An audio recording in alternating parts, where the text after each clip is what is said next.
Қайырлы күн баршаңызға, каналыма қош келдіңіздер.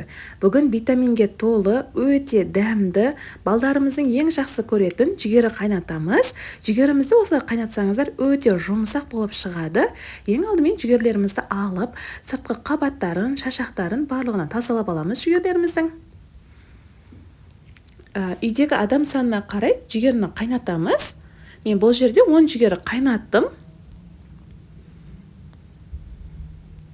Осылай жүгерлеріміздің сыртқы қабатын тазалап алдым. Сыртқы қабатын тазалағанда осылай ішкі ақ жерін алып қаламыз. Осылай жүгерлеріміздің барлығын тазалап алдым және осылай ақ қабығын алып қалдым.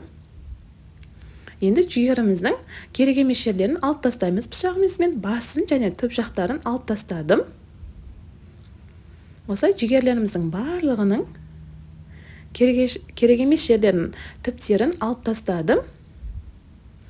Енді тазалап алған жүгерлерімізді және ақ қабықтарын жақсылап жуып алдым. Енді жүгерімізді қайнататын ыдысымызды алып, ыдысымыздың түбіне жаңа алып қалған ақ қабықтарын астына толықтай салып шығамыз.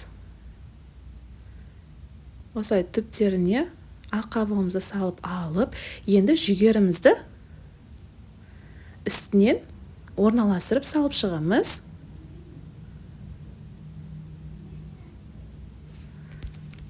Осылай жүгерлерімізді қайнататын ыдысымызға